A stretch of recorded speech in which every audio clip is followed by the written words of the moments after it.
Komisi Perlindungan Anak Indonesia Daerah Kabupaten Tasikmalaya mendapati laporan khusus kekerasan, perampokan sekaligus pemerkosaan yang dialami oleh dua orang wanita yang masih di bawah umur. Kedua korban diperkosa dan mendapatkan ancaman hingga dirampas barang berharganya oleh pelaku tak dikenal. Tindak kejahatan kasus kekerasan, perampasan sekaligus pemerkosaan yang terjadi di Kecamatan Ciawi, Kabupaten Tasikmalaya Minggu petang dialami oleh dua orang wanita yang masih berusia di bawah umur. Kedua korban tersebut diketahui berinisial YP berusia 15 tahun dan juga inisial SS berusia 14 tahun yang masih duduk di bangku SMP dan merupakan warga Kecamatan Cisayong.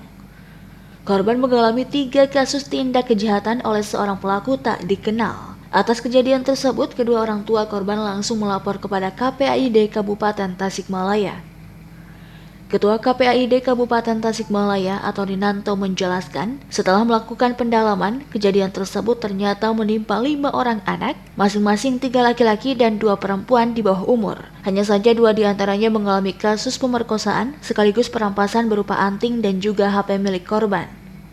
Kronologis terjadinya kasus tersebut berawal saat korban bersama korban lainnya yang merupakan anak jalanan sedang tertidur di emperan toko, lalu dihampiri oleh seorang pelaku dan diajak secara paksa dan penuh ancaman lalu dibawa ke tempat yang sepi di area pesawahan. Bahkan pelaku mengaku berasal dari pihak aparat, kemudian korban dimandikan di sungai sekitaran sawah hingga dipaksa untuk melayani nafsu bejat dari pelaku. Kekerasan ini ada kekerasan fisik, kemudian ada juga perampokan. Artinya perampokan itu barang-barang yang dia punya seperti anting, kemudian handphone juga diambil. Kemudian ada penyekapan karena terduga anaknya ini disekap sejak malam Minggu sampai dengan malam Senin. Kemudian juga ada kekerasan seksual. Kedua korbannya ada 2. Dia mengadukan kepada kami bahwa anaknya telah diperlakukan oleh orang yang tidak dikenal, gitu, dan disekap.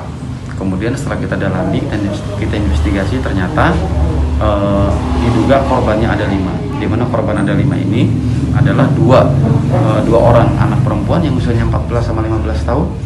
Kemudian yang terakhir ada 3 orang, di mana 3 orang ini anak laki-laki.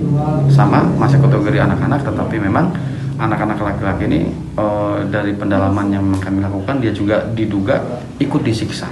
Tetapi berbeda dengan anak perempuan, selain dia juga disiksa, kemudian disekap, kemudian barang-barangnya diambil juga dilakukan pemerkosaan.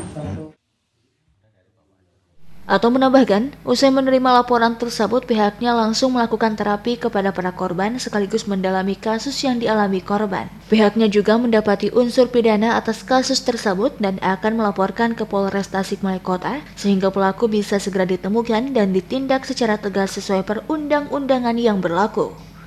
Rifki Sebani, Radar TV, melaporkan.